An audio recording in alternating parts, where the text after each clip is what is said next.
No Brasil, ele é proibido, só permitido, no Código Penal, ele só é permitido em casos de estupro e de risco de vida da mãe. Mas mesmo assim, esse código é de 1940.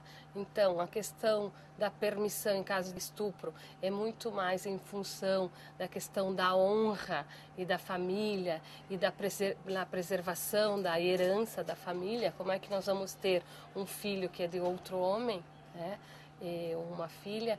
E na questão do risco de vida da mãe, é muito relativo também, em função de que o risco de vida é dito por médicos. Depois desses casos, em nenhum outro caso mais é permitido. Essa lei é de 1940, então ela é muito antiga, né? Até então, o aborto sempre existiu, com as ervas, os conhecimentos passados de mães para as filhas, enfim, né? Sempre acontecia o aborto. E com a questão que isso vai evoluindo, a ciência vai evoluindo, então aparecem outras formas de se fazer, de praticar esse aborto, né? E no caso de estupro, até 89, então funcionava assim, a mulher que era estuprada, ela fazia um boletim de ocorrência e ia pedir uma autorização judicial para poder fazer essa interrupção, né? Aí, de posse dessa autorização judicial, que também demorava bastante, né? Que não tinha, claro, a tecnologia que temos agora, a questão da informática e tal.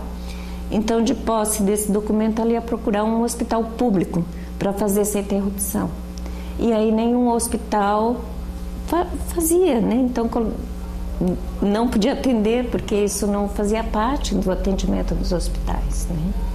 A questão do aborto, ela é polêmica e muito complicada, não havia nenhuma discussão, a discussão não era tão ampla, né?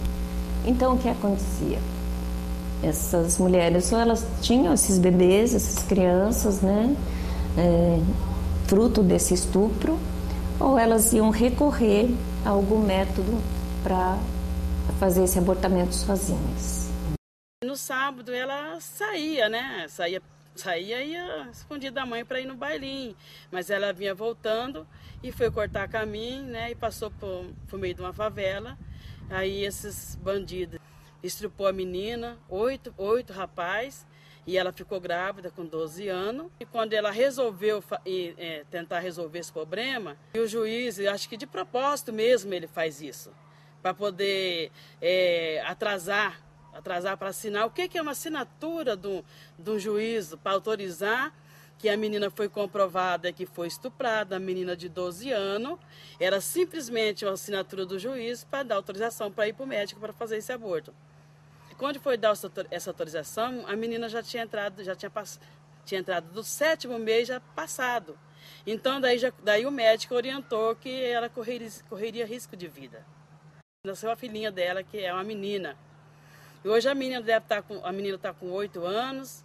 Então, há 9 anos atrás, isso, né? E a menina, hoje, ela está com 22 anos e ela é uma moça, assim, revoltada. Ela não aceita a filha dela, porque toda vez que ela olha nessa filha, ela lembra do acontecimento, mas ela é uma menina, assim, uma pessoa fechada. A gente gostaria de conversar com ela, e a mãe dela levou ela no psiquiatra, ela começou a ir, mas ela depois não quis mais, porque é uma menina, ela não aceitava aquilo. Então, quer dizer, se o juiz tivesse autorizado logo no início, hoje a situação dela seria diferente, a situação da menina, porque a filhinha dela é a avó que cuida. Então ela pergunta para a avó quem que é o pai, fala: seu pai morreu, filha. E agora que ela está ficando, já daqui um dia ela fica mocinha, ela vai querer saber o que será que essa amiga minha vai estar falando para a neta. Como que vai dizer para ela que a mãe dela foi estuprada e que a mãe dela rejeita ela, que ela sempre fica reclamando que a mãe dela rejeita ela. Acontece, todas as pessoas sabem ou muitas pessoas sabem que acontece, mas ele é clandestino, ele é um tabu, ele provoca medo, e as mulheres que fazem ou que necessitam recorrer ao aborto são tratadas como assassinas, como criminosas. Tenho 36 anos, fiz um aborto aos 23 anos e sim, foi muito barra porque foi na minha segunda relação sexual. Eu tinha uma compreensão de quais os meios anticoncepcionais, fiz a contagem, assim, tipo a tabelinha, mas infelizmente meu ciclo menstrual, ele era... eu ficava fértil no 8º dia, e aí fiquei grávida na minha segunda relação sexual. Foi uma decisão minha de não ter, porque compreendia que eu era muito nova, e não era o momento de ser mãe, foi uma decisão pessoal. Tomei Citotec para abortar, tomei 12 Citotecs, usei sonda, fiz todas as coisas que alguém, quando quer fazer um aborto, procura. Quando fiquei com o aborto retido, procurei o serviço de saúde, sofri todas as violências que alguém, quando procura o serviço de saúde, sofre. De dizer que isso é sem futuro, porque ficou grávida, fiz uma curetagem no serviço público. Com 12 dias eu tive uma infecção, e aí tive que fazer uma nova curetagem e eu vi horrores da ginecologista.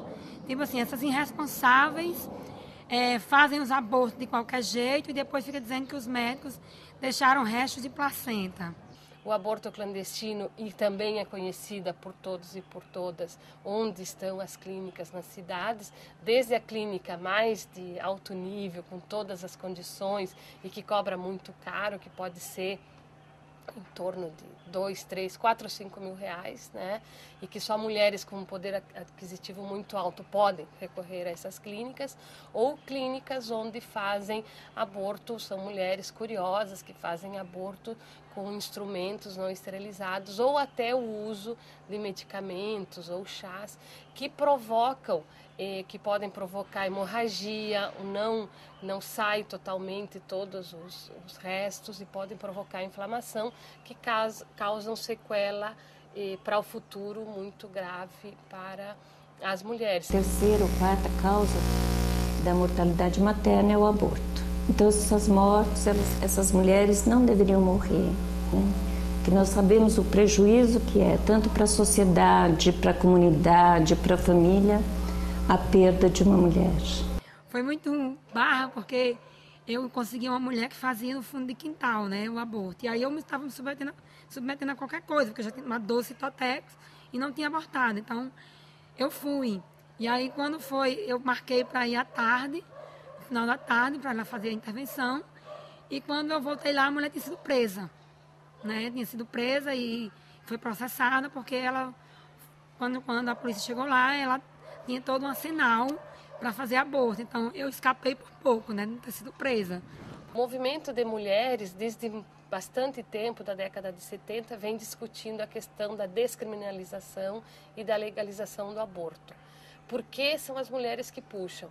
Porque são as mulheres que sofrem essa questão no seu próprio corpo. Eu acho que a legalização do aborto não dá mais assim para você dizer que vamos esperar. Eu acho que tem que ser algo muito urgente, porque se eu fosse contar aqui, não caberia no meu dedo das minhas mãos, nem dos meus pés, a quantidade de pessoas que eu já ajudei, que eu já contribuí para que elas realizassem o aborto, e todas elas passaram por alguma coisa, assim, tipo, esperar muito tempo na fila do hospital para poder ser atendidas, ouvir piadas, ouvir discriminação. Então, assim, é uma hipocrisia muito grande, porque o aborto existe, as meninas fazem, as meninas ricas fazem nas clínicas e as meninas pobres fazem em qualquer lugar. Quem são as pessoas que eu ajudo, assim, né? Amigas, sobrinhas de amigas, amigas das amigas. Eu acho que não chegaria a 200, né? Porque como eu trabalhei também em estado muito pequeno, às vezes não é muito explicitada a história do aborto, né? Mas eu devo ter ajudado umas 100.